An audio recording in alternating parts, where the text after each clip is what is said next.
So hi everyone, welcome, and now we are moving to the next chapter of our ISC Commerce Class 12. This is chapter number 13 और अब हम लोग marketing से introduction अपना करेंगे। ठीक है, बहुत सिंपल सा चैप्टर है एंड अगर आप ये वीडियो फॉलो करोगे तो आपको एक एक चीज समझ में आएगा।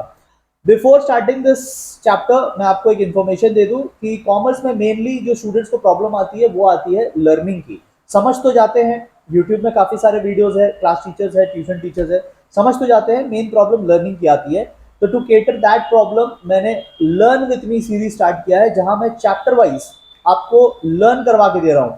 Features, importance, merits, demerits, objectives, बहुत कुछ है लर्न करने को और वो पॉइंट्स लर्न करने में डिफिकल्टी आती है। तो मैं कुछ शॉर्टकट, कुछ मेमोरी टेक्निक्स के हेल्प से आपको पूरा कॉमर्स 5 घंटे में लर्न करवा के दूंगा। अभी तक मैंने 2-3 चैप्टर्स डाल दिए हैं, पूरा सिलेबस मैं 25 दिसंबर तक अपलोड कर दूंगा। जिनको भी वो करने में इंटरेस्ट है वो नीचे ऐप का लिंक गिवन है, उस ऐप पे जाकर के स्टोर सेक्शन से आप कॉमर्स का कोर्स ज्वाइन कर सकते हो। मैनी पीपल मैसेज मी कि लर्न नहीं हो रहा है, समझ में आ रहा है बट लर्न नहीं हो रहा है। टू केटर दैट मैंने अभी वो सीरीज स्टार्ट किया है, आपको बहुत मजा आएगा और मेरे तरफ से पूरी गारंटी है कि मैं आपको 5 घंटे में full commerce, even if you are at zero right now, 5 hours में आप पूरा कॉमर्स लर्न कर पाओगे। ठीक है, so those are interested, app का लिंक नीचे डिस्क्रिप्शन बॉक्स में है। I hope to see you there. अब हम लोग आते हैं इस चैप्टर पे और इस चैप्टर को बहुत कॉन्सेप्चुअली अभी हम लोग कंप्लीट करेंगे। देखो, सबसे पहली बात मुझे ये बताओ, मार्केट क्या होता है? मार्केट इज अ प्लेस जहां पे बाइंग सेलिंग होती है गुड्स की। In simple words, in very simple word, market एक ऐसी जगह है जहां पे एनर्जी लेवल प्लीज थोड़ा हाई रखिएगा, ठीक है, अटेंटिवली सुनिएगा। जहां पे गुड्स की बाइंग सेलिंग होती है उस जगह को हम लोग मार्केट कहते हैं। It can be a physical place, जैसे आपके घर के आसपास मार्केट होगा। It can be a physical place, it can be a digital place also, जैसे कि आपके फोन में हो सकता है अमेजोन का ऐप हो, आपके फोन में हो सकता है जोमेटो या स्विगी का ऐप हो। Those are markets, buying selling हो रही है वहां पे। आइए, टाइप्स ऑफ मार्केट हम लोग सबसे पहला टॉपिक देखते हैं। अगर आप ध्यान से सुनोगे जो जो मैं यहाँ पे बता रहा हूं तो आपको बहुत ही कॉन्सेप्चुअली सब कुछ समझ में आ जाएगा। अटेंटिवनेस पूरा हाई लेवल का रखिएगा, अब ज्यादा दिन बचे नहीं है एग्जाम में। सबसे पहले कितनी क्लासिफिकेशन होती है? तो 6 टाइप की क्लासिफिकेशन होती है, जिसमें पहला है एरिया। पहला है एरिया। एग्जाम में आपको इस तरीके से पूछता है, 2-3 मार्क्स का क्वेश्चन बहुत बार उन्होंने पूछा है कि एरिया के हिसाब से बताओ कितने मार्केट्स है। पांच एग्जाम में आया हुआ है, ठीक है, कि एरिया के हिसाब से वो आपसे पूछेंगे कितने टाइप के मार्केट है। आप बोलोगे 4 टाइप का मार्केट। सबसे पहला है लोकल मार्केट। लोकल मार्केट कौन सा होता है? जो हमारे घर से 10-15 मिनट की डिस्टेंस पे होता है। लोकल मार्केट में सेलर, बायर सब एक ही शहर के, एक ही गांव के होते हैं। ठीक है, दैट्स कॉल्ड लोकल मार्केट, जहां पे खरीद बिक्री जो है ना with in the city, with in the village, with in the town हो रही है। ठीक है, खरीदने वाला बेचने वाला सब उधर ही रहते हैं, एक ही शहर में। That's local market, same village, same town, same city. But उससे बड़ा एक मार्केट होता है, धीरे धीरे मार्केट बड़े होते जाएंगे, वो होता है रीजनल मार्केट। रीजनल मार्केट क्या होता है? जैसे देखो, ये इंडिया का मैप है, तो इंडिया में दिस इज वन रीजन जिसे हम नॉर्थ ईस्ट कहते हैं। अब देखो, उसको जूम करके मैंने फिर बड़े से दिखाया है, 7 सिस्टर्स जैसे कहा जाता है ना, स्टेट्स। तो हमारे इंडिया में यहाँ पे नॉर्थ ईस्टर्न मार्केट है, ये टूरिज्म का एक बहुत बड़ा मार्केट है। पता है, नॉर्थ ईस्ट में एक से एक ब्यूटीफुल पहाड़, पानी, वाटरफॉल सब आपको मिलेगा, बहुत सुंदर जगह है पूरा नॉर्थ ईस्ट। टूरिज्म के लिए एक बहुत बड़ा मार्केट है। तो मैंने क्या बोला, पूरा नॉर्थ ईस्ट, मतलब मैं एक एक शहर की बात नहीं कर रहा, एक गांव की बात नहीं कर रहा, I am talking about region जिसमें मल्टीपल सिटीज आ जाते हैं। One city is local market, multiple cities, और यहाँ तो मल्टीपल स्टेट्स आ गए। तो सोचो कितने सारे सिटीज, कितने सारे विलेजेस आ गए। तो जब मल्टीपल सिटीज, मल्टीपल स्टेट्स आ जाते हैं, दैट्स कॉल्ड रीजनल मार्केट।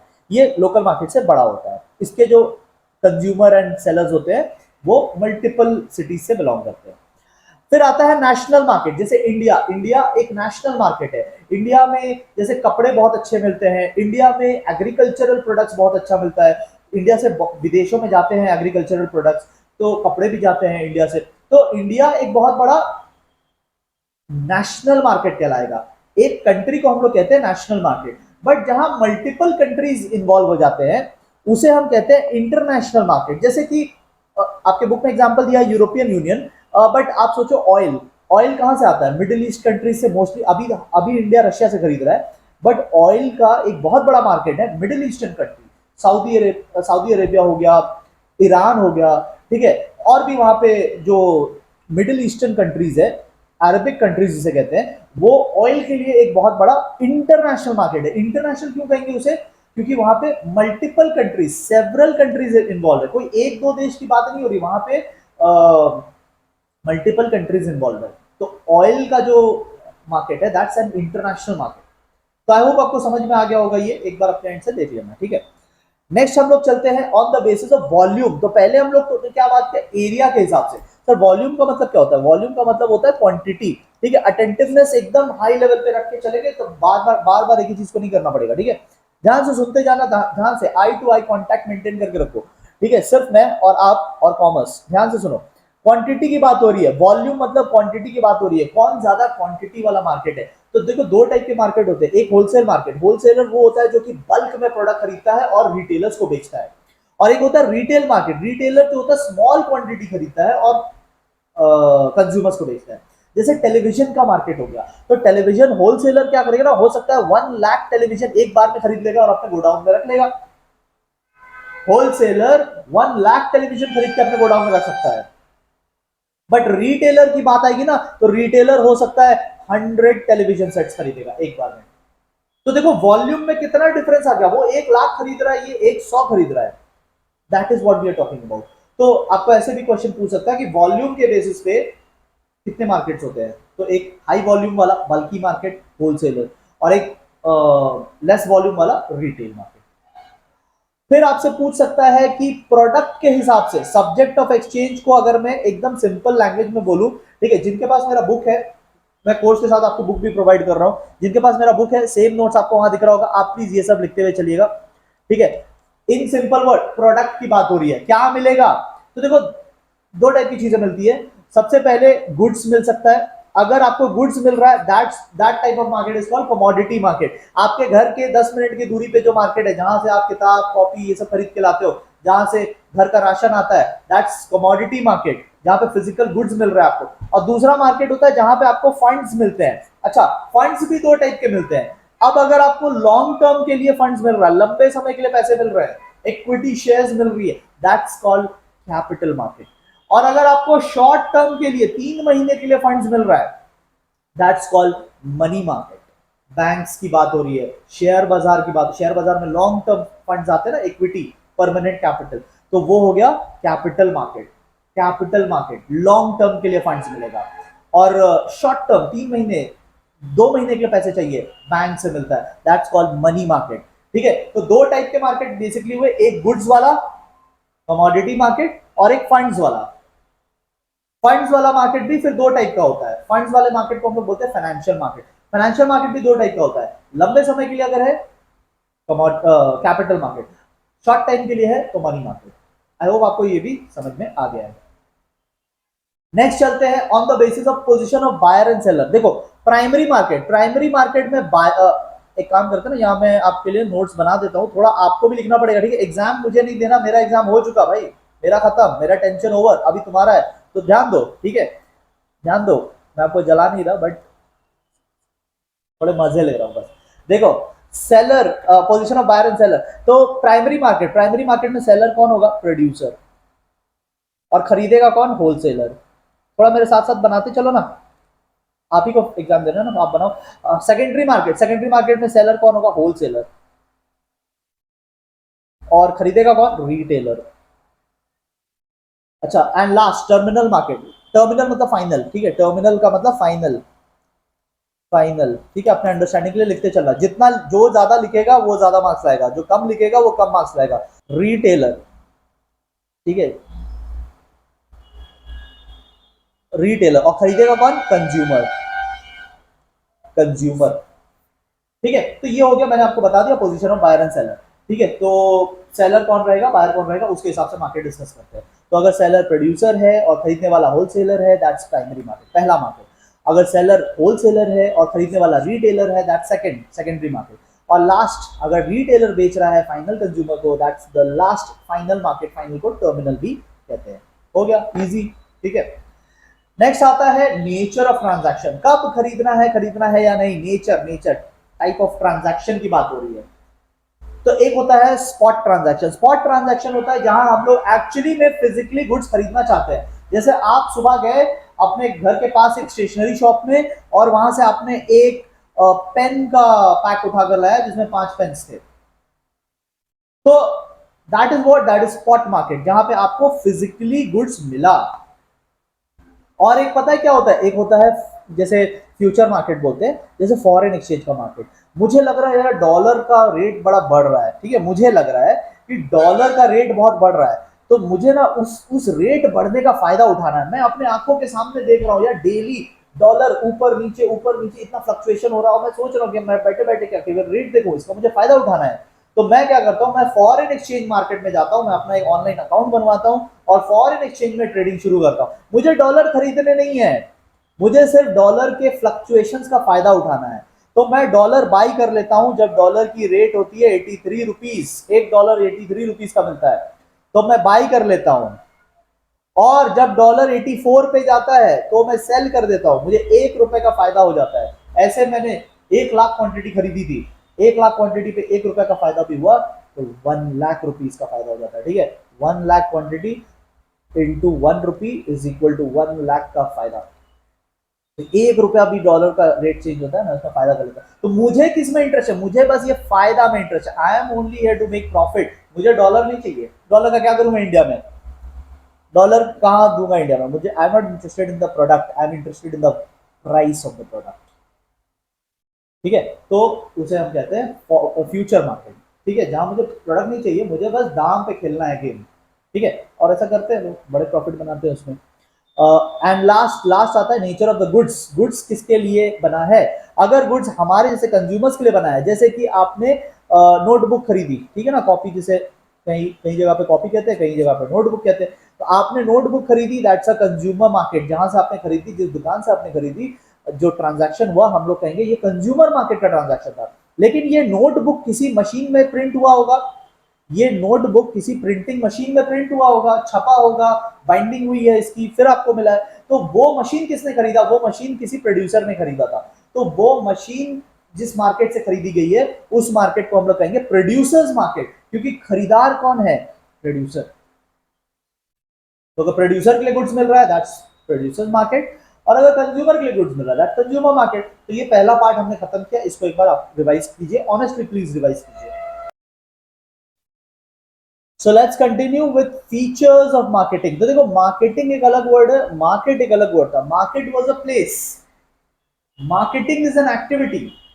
आइए फीचर्स ऑफ मार्केटिंग देखते हैं, मार्केटिंग में होता क्या है, आइए उसको पहले देखते हैं। सो मार्केटिंग एक कस्टमर फोकस्ड एक्टिविटी है। यहां कस्टमर के वांट्स को सेटिस्फाई करने का काम किया जाता है, कस्टमर के नीड को सेटिस्फाई किया जाता है मार्केटिंग में। तो कस्टमर फोकस्ड एक्टिविटी है। ये जो भी मैं बता रहा हूं ये मॉडर्न मार्केटिंग के पॉइंट ऑफ व्यू से बता रहा हूं।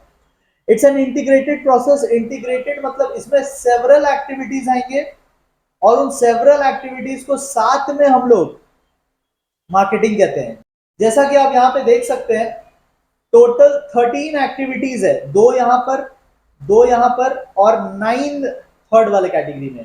तो 2 to 9 total 13 types of activities marketing में होती है। और इन 13 types of activities together is called marketing. मतलब आप इनमें से कोई भी एक्टिविटी कर रहे हो, आप यही कहेंगे कि आप मार्केटिंग कर रहे हैं। Any of these activities is marketing. तो that's integrated process. Several process आते हैं, 13 प्रोसेस इसमें आते हैं। क्रिएटिव, यहां पे यूटिलिटी क्रिएट होती है, time utility, place utility, possession utility, ठीक है। तो तरह तरह की यूटिलिटी क्रिएट होती है, तरह तरह के बेनिफिट्स क्रिएट होते हैं। नेक्स्ट पॉइंट बोलता है मल्टी डिसिप्लिनरी। डिसिप्लिन का मतलब होता है सब्जेक्ट्स, यहां पे डिसिप्लिन का मतलब होता है सब्जेक्ट्स।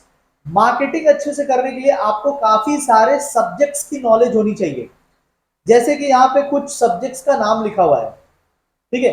तो जैसे फॉर एग्जांपल लॉ, तो आपको लॉ की नॉलेज होनी चाहिए, क्योंकि अगर आप मार्केटिंग कर रहे हैं तो प्रोडक्ट डिस्ट्रीब्यूशन होगा, क्या क्या लॉ उसमें लगेगा, इसके बारे में आपको पता होनी चाहिए। आप जो प्रोडक्ट डिस्ट्रीब्यूट कर रहे हैं वो प्रोडक्ट लीगल है या नहीं, वो प्रोडक्ट इंडिया में बिकने के लिए लीगल है या नहीं, उस तो there are lot of laws involve. Economics आपको अच्छी से आनी चाहिए। तो you need to be knowledgeable in multiple fields अगर आपको मार्केटिंग अच्छे से करनी है तो। It involve knowledge of several subjects.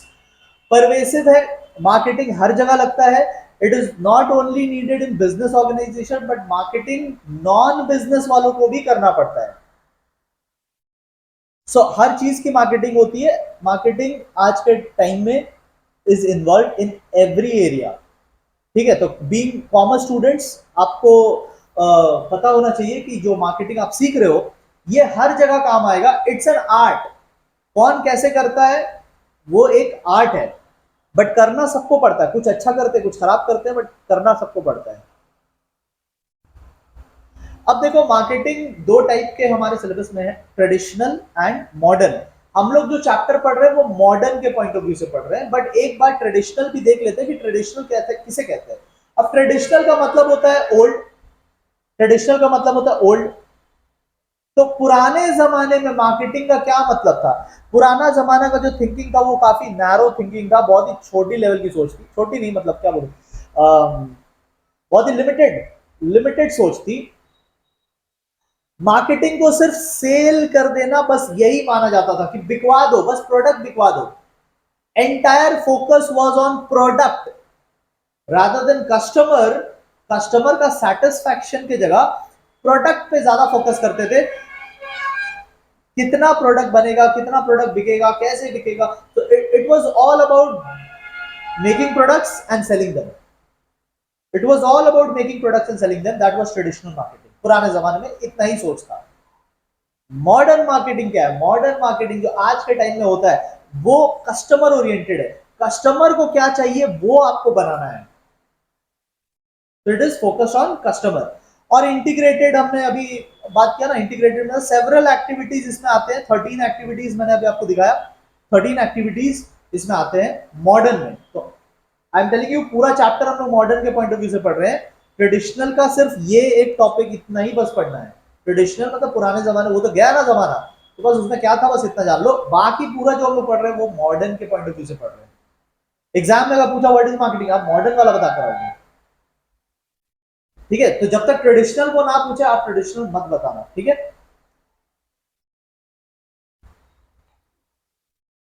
Next जो टॉपिक हम लोग डिस्कस करेंगे दैट इज ऑब्जेक्टिव्स या एम। मार्केटिंग क्यों करते हैं, मार्केटिंग करने से क्या होगा?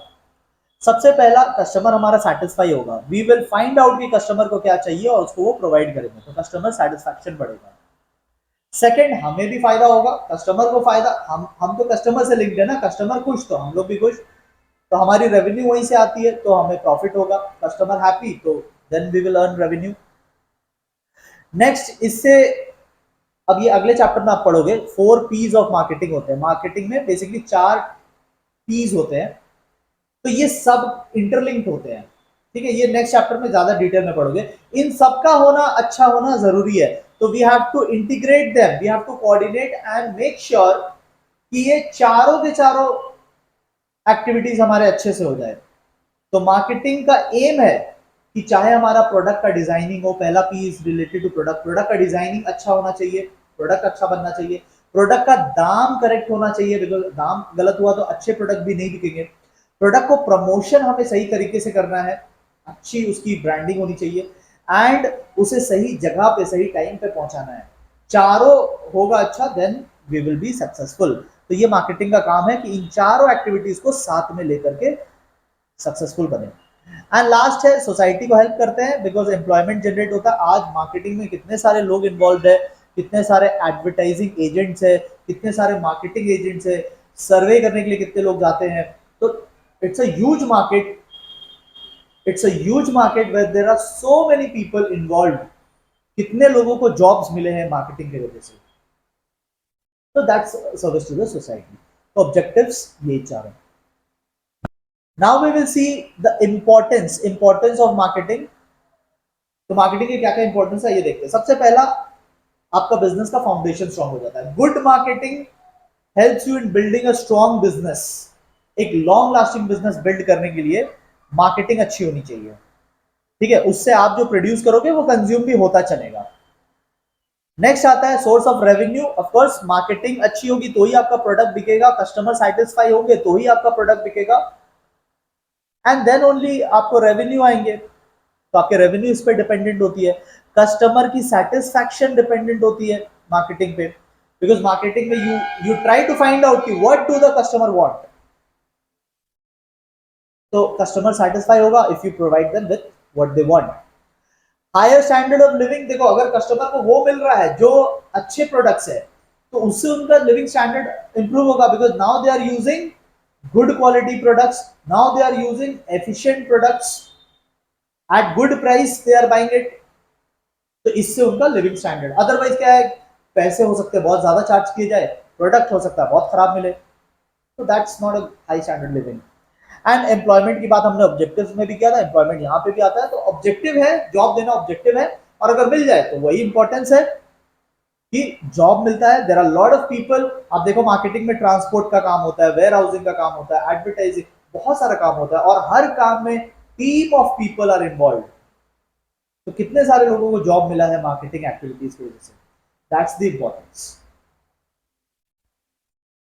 एंड लास्ट जो हम लोगों ने ऑलरेडी थोड़ा बहुत बात किया, अभी इसको ही डिटेल में करना है, अब रिमेनिंग पार्ट इसको मैं एक एक को डिटेल में समझाऊंगा।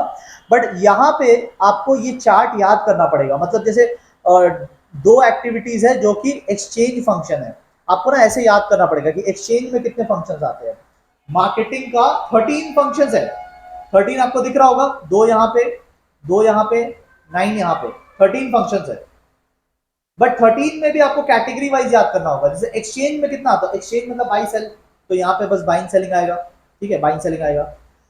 फिजिकल सप्लाई में क्या क्या आएगा, तो ट्रांसपोर्ट आएगा, वेयर हाउसिंग आएगा, फिजिकली सप्लाई करने टाइम, और बाकी जो है वो फैसिलिटेटिंग फंक्शन है। फैसिलिटेटिंग मतलब हेल्प करने के लिए, तो पहले दो को हेल्प करने के लिए ये लास्ट वाला कैटेगरी है। तो कैटेगरी वाइज आपको याद रखना पड़ेगा, पहला दो याद रख लिए तो बाकी तो सब थर्ड में आते हैं। सो अब हम लोग इन 13 फंक्शंस को एक साथ समझते हैं, ठीक है। थोड़ा ब्रेक ले लेके करना, मैं आपको एक्सचेंज के दोनों फंक्शंस और फिजिकल सप्लाई के दोनों फंक्शंस अभी कराता हूँ, फिर आप थोड़ा ब्रेक ले लेना और लास्ट के 9 फंक्शन फिर साथ में करना, ठीक है। तो थोड़ा ब्रेक लेके करोगे, रिवाइज करके करोगे तो जल्दी आपका इफेक्टिवली हो जाएगा, ठीक है। ये पार्ट मैं सीधा अपने बुक से करा रहा हूँ, ठीक है। तो जिनके पास भी मेरा बुक है लेकर के बैठ जाइए, जिनके पास भी नहीं है तो जब आप कोर्स ज्वाइन करोगे आपको ये होम डिलीवर्ड कर दी जाएगी, ठीक है। इस बुक में मैंने थोड़ा सिंप्लीफाई कर दिया है, आप ही के स्कूल बुक को थोड़ा सिंप्लीफाई कर दिया है जिससे लर्निंग इजी हो जाए। आइए, फर्स्ट फीचर, फर्स्ट फंक्शन जो है वो है बाइंग एंड असेंबलिंग। मार्केटिंग में हम लोग सबसे पहला काम करते हैं प्रोडक्ट बनाने के time, buying. What do we buy, we buy raw material, this is the first step. और इसमें हम लोग रॉ मटेरियल, कंपोनेंट्स एंड कभी कभी फिनिश गुड्स, अगर हम लोग सेलर है तो directly finish goods, like if I am a wholesaler तो मैं तो फिनिश गुड्स खरीदूंगा ना, बट अगर मैं प्रोड्यूसर हूं तो मैं रॉ मटेरियल एंड कंपोनेंट्स को खरीदूंगा। तो फर्स्ट स्टेप है प्रोक्योरमेंट। प्रोक्योरमेंट मतलब इकट्ठा करना, जमा करना, खरीदना, उसे हम कहते हैं प्रोक्योरमेंट। तो this is the first step, ठीक है। आपको इकोनॉमिकल बाइंग करनी होगी, आप there can be many suppliers, आपको वो सप्लायर से खरीदना है जो अच्छा प्रोडक्ट दे रहा है एंड अच्छे दाम पे दे रहा है। तो this is the first step, buying, ठीक। अच्छा, एक चीज आपने नोटिस किया होगा मेरे बुक में कहीं कहीं पर मैंने ऐसे शेडेड एरियाज दे रखे हैं। शेडेड वाले पोर्शन आपके नॉलेज के लिए है, आप पढ़ सकते हैं घर पे बैठ के इसको। एग्जाम पॉइंट ऑफ व्यू से ये इंपॉर्टेंट नहीं है, एग्जाम पॉइंट ऑफ व्यू से वो इंपॉर्टेंट है जो मैं प्योरली ब्लैक एंड व्हाइट में दे रहा हूँ, वो प्योरली इंपॉर्टेंट है। ऐसा शेडेड एरिया जैसे आपको ऊपर दिख रहा है ना, वो क्वेश्चन बनने के लिए उतना इंपॉर्टेंट नहीं है, ठीक है। आइए, यस, बाइंग हो गया। असेंबलिंग का क्या होता है, मतलब असेंबलिंग मतलब किसी चीज को असेंबल करना, जमा करना, एक जगह पे लेकर के आना, ठीक है। So basically it is bringing from different source, different different source से जब आप कोई चीज खरीदते हैं तो एक कॉमन प्लेस पर लेकर के आना, उसको बोलते हैं assembling. It can begin only after the goods have been purchased. तो यहाँ पे एग्जांपल जनरली एग्रीकल्चरल गुड्स का दिया हुआ है कि एग्रीकल्चरल प्रोडक्ट्स अगर आप मल्टीपल प्लेसेस से खरीद रहे हो, मल्टीपल सप्लायर से खरीद रहे हो, स्मॉल स्मॉल फार्मर्स से खरीद रहे हो, तो सब स्कैटर्ड आएगा, कोई किसी दिन आएगा, कोई अगले दिन आएगा, कोई 4 दिन बाद आएगा, और सब अलग अलग जगह पे रखे रहेंगे। तो सबको इकट्ठा करना, कॉमन प्लेस पर लेकर आना, दैट इज असेंबलिंग। असेंबलिंग करने से मैनेजमेंट इजी हो जाती है, ठीक है। हैंडलिंग कॉस्ट कम हो जाता है, बिकॉज आप आराम से एक जगह पे सबको वेल मैनेज कर सकते हो। ट्रांसपोर्टेशन कॉस्ट इससे कम पड़ेगा, ठीक है। आप बल्क में ऑर्डर सेल कर पाओगे agricultural product. Let's say apples आ गए आपके पास, तो सारे एप्पल्स को आपने एक जगह पे रख दिया, अब जब आपको ऑर्डर आ रहा है तो यहीं से सीधा उठा करके आप बल्क ऑर्डर एग्जीक्यूट कर रहे हो, ठीक है। स्टोरेज बिकम्स इजियर, चीजें स्कैटर्ड रहेगी तो स्टोरेज का प्रॉब्लम आएगा, एक जगह पे रहेंगे तो स्टोर करने में कम खर्चा लगेगा, the rent cost will be less. तो दैट इज असेंबलिंग। एक दो इसका एडवांटेज आप साथ में कर सकते हो, मीनिंग एंड दो एडवांटेज कर लेना काफी है, ठीक है। दो दो लाइन कैसे याद रखना है बस आपको वो उस पर ध्यान देना है, ठीक है। याद कैसे करना तो आप मेरे साथ कोर्स में कर सकते हो, यहाँ पे मैं आपको समझा दे रहा हूँ, ठीक है। नेक्स्ट आता है, अच्छा बाइंग कर लिया, अब अगला एक्टिविटी जो एक्सचेंज में आता है वो है सेलिंग एंड डिस्ट्रीब्यूशन। तो सेलिंग क्या होता है? सेलिंग मतलब प्लेस ऑफ सेलर से प्लेस ऑफ बायर तक गुड्स एक्सचेंज होना with the help of money. तो मार्केटिंग का बहुत इंपॉर्टेंट फंक्शन है to sell the goods and services, इसी से आपकी रेवेन्यू जनरेशन होगी, ठीक है। इसमें गुड्स एक्सचेंज होता है, सेलर से बायर तक चला जाता है with the exchange of money, और इसी से आपकी रेवेन्यू जनरेट होगी। कैसे करोगे सेल, उसके लिए हम लोग आगे का चैप्टर देखेंगे, एडवर्टाइजिंग, सेल्समैनशिप, सेल्स प्रमोशन, काफी सारी टेक्निक्स है। तो टेक्निक्स यूज कर करके आप सेल कर सकते हो। सेल करने के लिए डिमांड चाहिए, डिमांड कैसे लाना है उसके लिए नेक्स्ट चैप्टर में थोड़ा डिटेल में देखेंगे, अभी खाली नाम याद कर लो, ठीक है। नेक्स्ट आता है ट्रांसपोर्ट। अब आप देखोगे बुक में जो पॉइंट्स है ना, बुक में थोड़ा पैराग्राफ फॉर्म में दिया हुआ है, मैंने उसको बुलेट फॉर्म में कर दिया, इससे लर्न करना थोड़ा इजी हो जाता है, ठीक है। और जो इंपॉर्टेंट पॉइंट्स है मैंने थोड़ा हाईलाइट मार्क कर दिया आपके लिए, तो आप भी इसको ऐसे ही करते हुए चलना। ट्रांसपोर्टेशन क्या मतलब होता है? Physically carrying goods from one place to another, that is transportation. इससे कौन सी फायदा होंगे, इससे कौन सा यूटिलिटी मिलेगा? इससे आपको यूटिलिटी मिलेगा प्लेस यूटिलिटी, प्लेस का एक्सचेंज का फायदा मिलेगा आपको। ट्रांसपोर्टेशन अच्छा होगा तो गुड्स आपका राइट टाइम पे पहुंचेगा, ठीक है। अगर ट्रांसपोर्टेशन नहीं होगा तो आपका गुड्स रेस्ट्रिक्टेड रह जाएगा, लोकल मार्केट में ही रेस्ट्रिक्ट रह जाएगा। बट बिकॉज ऑफ ट्रांसपोर्टेशन आप इंटरनेशनल मार्केट में भी पहुंच सकते हो। एंड ट्रांसपोर्टेशन के मेजर सोर्सेज क्या है? रोड, रेलवे, वाटरवेज, एयरवेज, तो ये मेजर सोर्सेज है। तो तीन चार बातें याद कर लेना, 2 मार्क्स का आएगा, ज्यादा से ज्यादा 2-3 पॉइंट बता दोगे हो जाएगा। तो अभी हम लोग फिजिकल डिलीवरी वाले, फिजिकल सप्लाई वाले पहले फंक्शन को डिस्कस कर लिए। फिजिकल सप्लाई में एक और फंक्शन आता है, वो आता है वेयर हाउसिंग। तो what is warehousing? Warehousing is basically storage of goods, ठीक है, प्रिजर्विंग द गुड्स। इससे क्या फायदा मिलेगा? इससे टाइम का फायदा मिलता है कि आपको 6 महीने बाद भी यूज कर रहा है ना, क्या क्या बोला मैंने, 6 महीने, मतलब टाइम की बात कर रहा हूँ, एक अलग टाइम पीरियड की बात कर रहा हूँ। तो आपको लॉन्ग टाइम बाद भी अगर गुड्स चाहिए तो आप स्टोर करके रख सकते हो, प्रोड्यूस तो हो गया है, स्टोर करके रख सकते हो, तो जब लगेगा, जब मतलब जब टाइम में लगेगा तब आप उसको वेयर हाउस से बाहर लाके यूज कर सकते हो। तो वेयर हाउसिंग या storing gives you the benefit of time, ठीक है। और ये वैसे गुड्स के लिए जरूरत है जो जल्दी बर्बाद हो सकते हैं, जो पेरिशेबल नेचर के होते हैं, एग्रीकल्चरल कमोडिटीज, तो उनको स्टोर करके रखने की जरूरत है। ऐसे गुड्स के लिए भी जरूरत है जो मैन्युफैक्चर होते हैं through out the year but use होते हैं फ्यू टाइम्स। जैसे यहाँ अम्ब्रेलास का एग्जांपल दिया, छाता कभी भी बन सकता है बट यूज तो रेनी सीजन में, और कुछ लोग धूप के लिए समर सीजन में भी यूज करते हैं। All through out the year नहीं यूज होता है बट बनता ये all through out the year है, तो तब तक कहाँ रहेगा? वेयर हाउस में रहेगा। तो यही 2-3 बातें बतानी, आपको एक मीनिंग बता देना है, क्या फायदा होगा उससे वो बता देना है, और एक दो एग्जांपल बता देंगे, ठीक है। तो यही सब आपको बोलना है, ठीक है। एक बार थोड़ा ब्रेक ले लो, इन 4 पॉइंट्स को आप अपने एंड से कवर करो, उसके बाद फिर रिमेनिंग जो 9 है ना, अब फैसिलिटेटिंग फंक्शन स्टार्ट होगा। तो फैसिलिटेटिंग फंक्शन पे जाने से पहले आप exchange function and physical delivery, physical supply वाला फंक्शन, वो चारों को कंप्लीट कर लीजिए, ठीक है। ऑलराइट, नाउ फैसिलिटेटिंग फंक्शंस पे फोकस करते हैं। तो 9 फैसिलिटेटिंग फंक्शन थे, उसमें पहला फंक्शन था मार्केटिंग रिसर्च। आप जब भी प्रोडक्ट बनाओगे तो उससे पहले आपको रिसर्च करना पड़ेगा, इन्वेस्टिगेट करना पड़ेगा कि कस्टमर को क्या चाहिए। Today customers are not buying your product, you are producing customers need, ठीक है। तो आपको फुल्ली अंडरस्टैंड करना पड़ेगा कस्टमर के नीड एंड सेटिस्फैक्शन। इसके लिए आप सर्वे कर सकते हैं, इसके लिए आप ट्रेड जर्नल पढ़ सकते हैं, इसके लिए आप गवर्नमेंट के पब्लिकेशंस पढ़ सकते हैं, बहुत सारे सोर्सेस है to find out. Social media survey होती है, there are lot of ways to find out कि कस्टमर्स को क्या चाहिए। You need to understand the marketing problems, और इसी को बोलते हैं रिसर्च करना। देन रिसर्च के बाद आप बनाओगे प्रोडक्ट एंड उसकी प्लानिंग करोगे। तो प्रोडक्ट आपने रिसर्च कर लिया, आपने पता कर लिया कस्टमर को क्या चाहिए, now you will produce according to their need, ठीक है। तो आप कस्टमर को तभी खुश कर पाओगे when you provide them products with maximum satisfaction. तो कस्टमर वही खरीदता है जिसमें उसे सेटिस्फैक्शन मिले। Customer won't buy whatever you are selling, customer will buy if they need it. If you are selling what they need, then customers will buy. तो आपको product development करना होगा अकॉर्डिंगली। तो पहले आपने सर्वे कर लिया, रिसर्च कर लिया, रिसर्च के अकॉर्डिंग आपने प्रोडक्ट बनाया। ठीक है, इसमें आप प्रोडक्ट के जो स्पेसिफिकेशन होते हैं, डिजाइन, शेप, कलर, ठीक है, साइज, तो ये सबको आप कस्टमर के नीड के अकॉर्डिंग बनाओगे। So basically this is also known as merchandising या प्रोडक्ट प्लानिंग। ठीक है, इसको मर्चेंडाइजिंग भी बोलते हैं। एग्जाम में अगर पूछते what is merchandising, merchandising is basically designing the product according to the need of the consumers.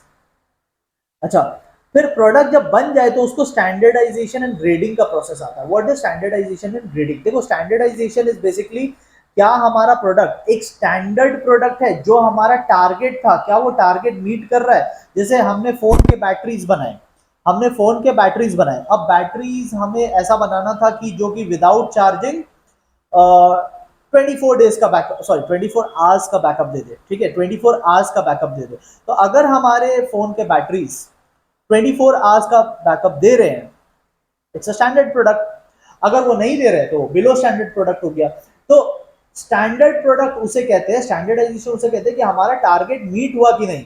Standardisation means the goods are of specified and uniform quality. तो क्या जो क्वालिटी हमने चाहिए था वो हमें मिला, तो स्टैंडर्ड प्रोडक्ट है। तो नेक्स्ट प्रोसेस में हम वही चेक करते हैं कि प्रोडक्ट बना तो लिया, बट वो प्रोडक्ट वो स्टैंडर्ड का है क्या जो हमने सोचा था। ठीक है, तो that is standardisation. And based on standardisation हम लोग करते हैं ग्रेडिंग। ग्रेडिंग मतलब अलग अलग ग्रेड्स में बांटना। जैसे कि कुछ प्रोडक्ट होते हैं जो बेस्ट होते हैं, एकदम टॉप ग्रेड, एकदम पूरा स्टैंडर्डाइजेशन मैच किया। दूसरे होते हैं मीडियम। मीडियम मतलब चलो ठीक है, मतलब नॉट वेरी बैड, पूरा स्टैंडर्ड मैच नहीं किया। स्टैंडर्ड वाज 24 आवर्स, ये 22 आवर्स दे रहा है, नॉट बैड। और एक होते हैं इंफीरियर। इंफीरियर मतलब एकदम ही जो स्टैंडर्ड मैच नहीं किया। तो तीनों को अलग अलग कैटेगरीज में हम लोग बाइफरकेट करते हैं, तीनों को अलग अलग रेट्स में फिर सेल करते हैं। एंड कंज्यूमर्स को हमेशा ये सब मार्क्स चेक करते रहना चाहिए प्रोडक्ट में। जिन प्रोडक्ट में ये मार्क है, इसका मतलब वो हाई क्वालिटी का, स्टैंडर्ड क्वालिटी का प्रोडक्ट है, मतलब वो अपने टारगेट को मीट करता है, इट्स अ गुड प्रोडक्ट। जिसमें भी आईएसआई मार्क मिले, एग्रीकल्चरल प्रोडक्ट्स में एग्री एग मार्क मिलता है। तो प्रोड्यूस को बाई करने से पहले, प्रोडक्ट्स को बाई करने से पहले वी शुड चेक कि ये साइन, ये सिंबल है क्या प्रोडक्ट के पैकेट पे। नेक्स्ट जो आता है वो है point number 8, packing and packaging. दोनों अलग अलग वर्ड है। पैकिंग का मतलब सिंपली गुड्स को किसी पैकेट के अंदर डाल देना। ठीक है, तो आप रैप कर सकते हो, आप क्रेटिंग कर सकते हो, आप फिल कर सकते हो गुड्स को, आप कंप्रेस कर सकते हो गुड्स को। तो पैकिंग का बेसिक आइडिया है to prevent the goods from getting spoiled, to prevent the goods from pilferage. Pilferage का मतलब होता है छोटी मोटी चोरी। तो चोरी करके ना ले जाए उसके लिए हम लोग पैकेट के अंदर रखते हैं। टूट ना जाए, लीक ना हो जाए, अगर लिक्विड है तो लीक ना हो जाए, तो गुड्स को खराब होने से बचाना, दैट इज पैकिंग। तो पैकेजिंग क्या हो गया, अभी इसके बारे में ना डिटेल में हम लोग नेक्स्ट चैप्टर में बात करेंगे। There are lot more things to be discussed, वो हम लोग डिटेल में नेक्स्ट चैप्टर में बात करेंगे। पैकेजिंग क्या होता है? पैकेजिंग सिंपली मतलब होता है डिजाइनिंग द पैकेट। ठीक है, तो जैसे टूथपेस्ट को ट्यूब में डाला जाता है, तो ट्यूब हो गया पैकेट। टूथपेस्ट जब उस ट्यूब के अंदर गया, आप बोलोगे पैकिंग हो गई। बट उस ट्यूब की जो डिजाइनिंग है, दैट्स कॉल्ड पैकेजिंग। अगेन जो नेक्स्ट टॉपिक है ब्रांडिंग एंड लेबलिंग, इसको भी डिटेल में हमें डिस्कस करना है अगले चैप्टर में। इसकी बेनिफिट्स, ये सब डिस्कस करेंगे, तो ज्यादा नेक्स्ट चैप्टर में आएगा। तो अभी मैं थोड़ा जल्दी पार कर रहा हूँ, बिकॉज नेक्स्ट चैप्टर में मुझे इसमें थोड़ा डेप्थ में जाना है, और जो क्वेश्चंस भी बनेंगे वो नेक्स्ट चैप्टर से ही बनेंगे। तो इसको मैं थोड़ा जल्दी में पार कर रहा हूँ। ठीक है, ब्रांडिंग का मतलब होता है अपने गुड्स को थोड़ा डिस्टिंक्टिव बनाना, दूसरों से अलग करना। आप अपने बिजनेस का अलग नाम क्यों रखते हो? ताकि लोग आपको आइडेंटिफाई कर पाए। आपके प्रोडक्ट्स के एक सेपरेट लोगो क्यों होती है, सेपरेट कलर क्यों होता है, सेपरेट आपका एक टैगलाइन क्यों होता है? आप अपने आप को दूसरों से अलग दिखाना चाहते हो, दैट इज ब्रांडिंग।